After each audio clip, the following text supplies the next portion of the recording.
Hello, everyone. Welcome back to Backlot Banter. My name is Tucker Hazel. Today, I'm joined by my co-host, Tanner Dykstra. Hi. No shenanigans today. No. We're talking about Minions. We're talking about Despicable Me. This is a serious That's review right. of a serious No movie. shenanigans at all in this film No, series. not in the movie and not in today's review, Tanner. We've seen Despicable Me 4. It's unlikely that if you're a fan of Backlot Banter that you want to talk to us about this movie, but on the off chance, Yeah. leave comments, join the Discord, all of that. Yeah. Tanner, If you are a huge cinephile who also loves the Despicable Me movies, Yes. if you're that one person who exists out there, yeah. go ahead and join up. Well, so we're cinephiles. That's right. And we watch an Everything. inordinate amount of movies. Yeah.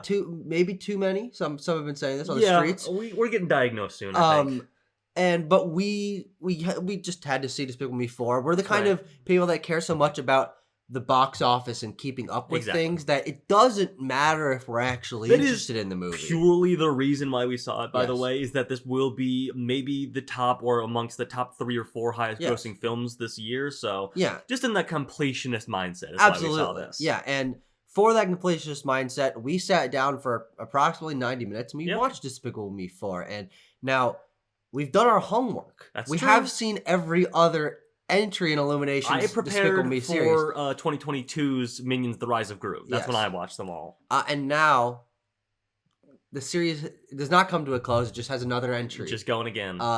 Despicable Me 4. Let's Right. talk about it.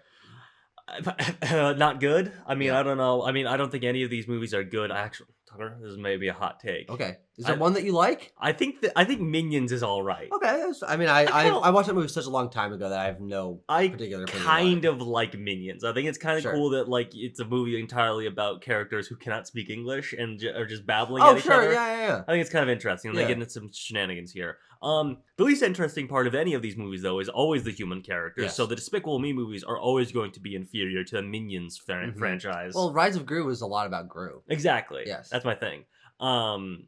But anyway, Tucker, I mean, what do we want to say? I think we can find an in to talk about this movie because I think that the key aspect you mentioned is weak human characters, and I don't think this is a good movie either. I think we had. I'm going to use these words tentatively. I think we had a good time watching it because we were able to make our own fun. That's true. Watching Despicable Me 4 and laughing at some bad jokes and making jokes at the movie's expense. And sometimes you need that in your cinematic diet. True. That is what a lot of watching like a really crappy old straight-to-DVD movie. Like we've certainly had our fair share of that. Exactly. And it's interesting to still see movies that are so low storytelling effort and so clearly pointed to the just colorful wacky things going on being the appeal, which there is a place for in the cinematic landscape. But it's interesting for us as incredibly experienced film goers to be going to this, and I didn't hate that I saw this movie because I get to say that I watched it. Right. But let's talk about those human characters and why this film fails, because it does. Is this movie actually more so than I remember the other Despicable Me movies? No, this is not necessarily me saying that it's categorically true. But because I don't really remember too much about the other ones. But this movie really does put a lot of emphasis on trying to put the different members of Gru's family into more human situations than I can remember. There is less of an emphasis on the story of Gru being a villain, less emphasis on the story of a antagonist going against him. There's actually a lot less involvement of the minions in this movie than from what I can recall from previous films. And so say that's true. The things that, even though I don't like the other films, I found interesting about the other ones were the idea of following a villain, were the idea of the competing villains, were the idea of that he had this big laboratory with all these crazy minion characters. We never go in the lab for this movie No. because this film is largely concerned with the Gru family going into witness protection effectively because they are being hunted down by Max. It is actually It is actually a lot like Witness Protection, It's by Maxime something something, voiced by Will Ferrell, who is a cockroach villain, and who does cockroach an man villain. incredibly terrible French accent. Yeah, but it's like purposefully bad and corny and stuff like that. I mean, I don't think that Will Ferrell's necessarily trying here. Sure. He's not like riffing or anything like that. He's not really improvising. It seems like this film really made me come to the realization that all these celebrity voice cast in these movies are really only doing this for the paycheck. Yeah. I mean, it's fairly evident.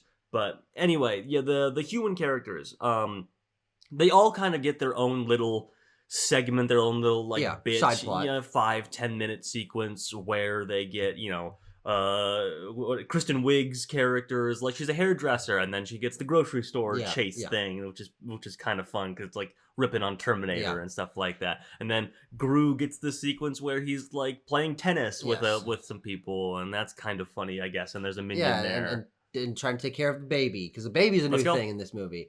The interesting thing is that this series has become, not quickly, but it has become overstuffed with characters to deal with. Yeah. To the point where this film makes a concerted effort, actually much in the way that Kung Fu Panda 4 did earlier this year, to cut back on a few of the characters. To pare down, sure. We get rid of Dr. Nefario. We get rid of the grandma character. We get rid of the goat character. We get rid of Drew.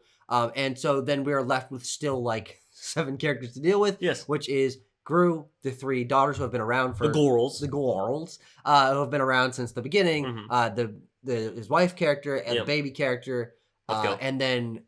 also, the film pares back on the amount of minion characters, because there's only 2 that are with them, because the third one is in a vending machine, which is kind of funny. It's a good running gag. I mean, I guess, But that is a large cast of characters.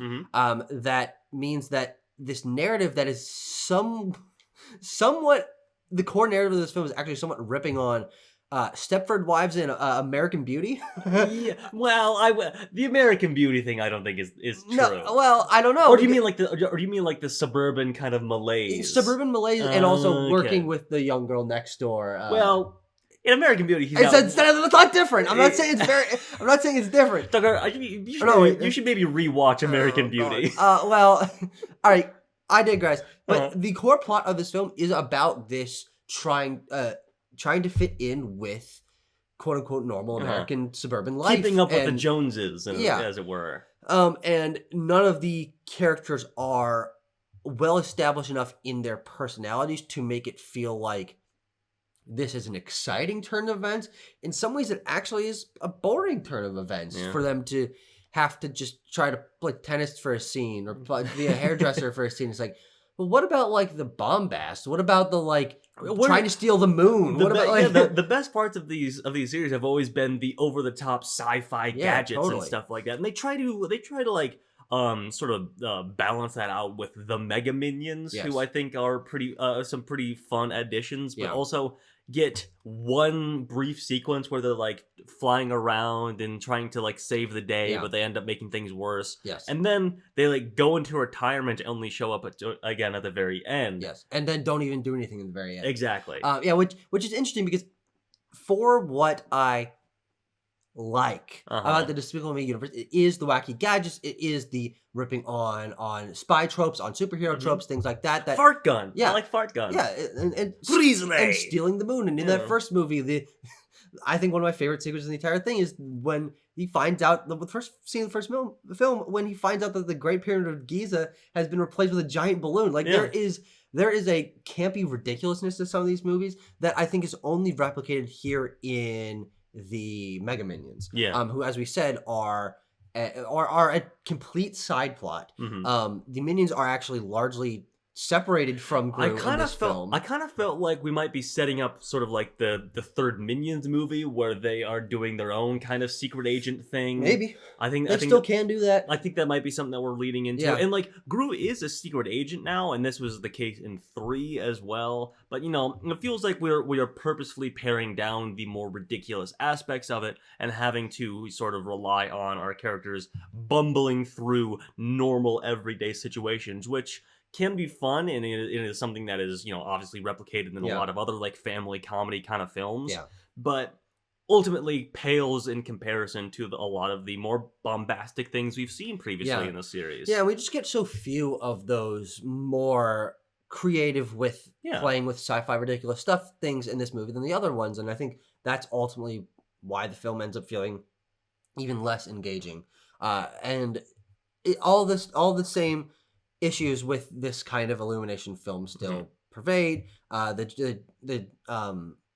The pacing is bad. The dialogue is bad. I think that this isn't anything new, but the jokes are bad, and the movie kind of seems to know it, and then kind of. Well, I told you this during the movie. The movie will tell you a bad joke and then look at you to laugh because the film just stops. No, is that a thing though of we think they're bad jokes, but to the core audience of the Despicable Me movies, those are funny laugh break moments. Maybe I think that might be closer to the case. I don't know if these writers are purposely well, that was a bad joke. Let's let it hang there for a minute. I think it's much more likely that we just didn't find them funny because we were there with a couple other people. A couple families were in there for a 9:00 show on a Wednesday. Whatever. But I mean, they can't judge. We were there too. That's true, but don't be bringing the kids to a 9:00 show. I don't know. We went to the 9:00 show specifically so we could avoid snot-nosed kids, and there weren't that many. No, it was fine. Yeah, it wasn't an annoying show. Yeah, exactly. But well, the movie was. The movie was annoying, and also it's kind of on us for being well, I don't want to see any kids at my Despicable Me showing. Oh God! But they seemed to like it. I think they were laughing a number of times, and the kids. It's definitely for a target audience that obviously does not include us. I think it still, for me, ends up as something that I think fairly criticize because there are other animation studios even in recent years that have been doing better work with this. Even some of the animated films that are coming to Netflix are higher quality, but Migration last year was Pixar. Some Illumination movies and DreamWorks are not stooping to this level. I mean, that's always been the thing with Illumination is that Pixar and DreamWorks to a certain extent are always trying to make it a bit more accessible, a bit more enjoyable to people of all ages. They put stuff in there for the parents, whether that be thematic or comedic material. And Inside Out 2 was filled with stuff for that parents can understand. Exactly. And Illumination has always been this is just sugar junk food in cinematic form for your kids. Shut them up for 90 minutes and then they'll be laughing like minions afterwards. No, God, no. That's exactly what this is for. See, banana. Yeah, and they're like, Mommy, I want minion book bag or whatever. Yeah. That's exactly what these movies are for. So, I mean, at that point, I'm always just going to like them less. I'm always going to view them as bottom shelf, bottom of the barrel entertainment. That aren't really striving for anything more, and they aren't changing my mind in any regard with Despicable Me 4. No. They changed your mind a little bit with Minions, apparently. I think Minions is alright. Anyway, what else? Tucker. Oh, the Pharrell song is good. I do like the Pharrell song. He always puts in good work. He's the one guy that tries. I don't remember it, so. I believe you. The animation looks good. Yeah, no, it does. Yeah. And this is something we were talking about a little bit in that I don't critique the work of the animators that are doing genuinely very impressive, expressive, high quality work. I mean, there are just moments where don't clip this, please. Okay, here we go. A couple of times where I found myself looking at. Okay, here we go. Looking at the Minion's toes.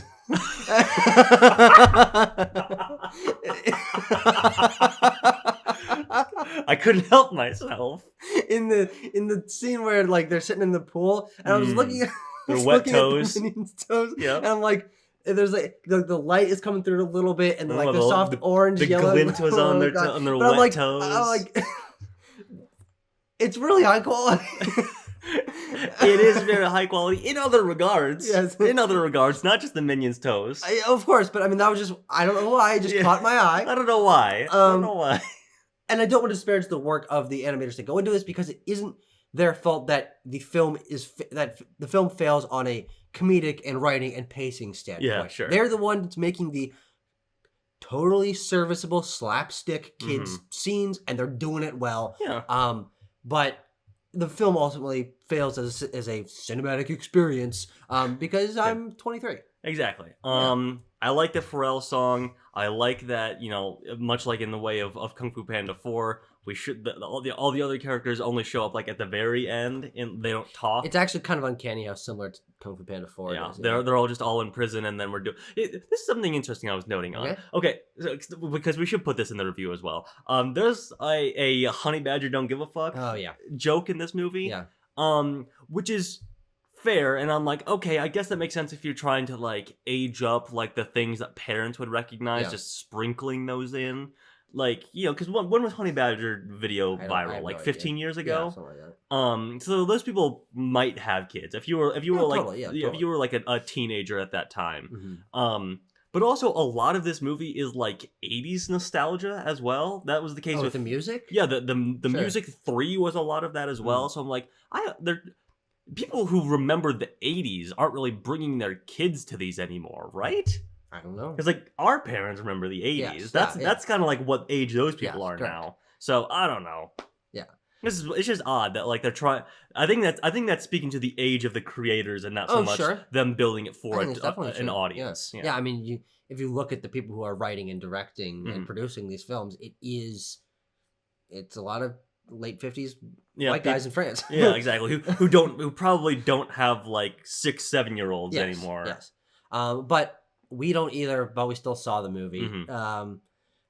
This is like a 3 out of 10. Yeah, I'm gonna go like 2.5. Yeah. It's exactly what you expected. Yeah. And exactly what we expected, and it didn't deviate, didn't change our minds, but hopefully you got a little bit of interesting conversation from us about this film, about the cinematic landscape, about what Illumination brings/doesn't bring to it, and we are dedicated to our craft. That's true. Which is keeping up with the movies. That's right. We keep it up with the movies for you. It's all for you, dear viewer. It's also a lot for us. I mean, we like doing We would do it regardless, I feel like. Yeah. Anyway. We were kind of doing it before we even had a channel. Yeah, that's a good point. Yeah. Anyway, thanks so much for watching. See you next time.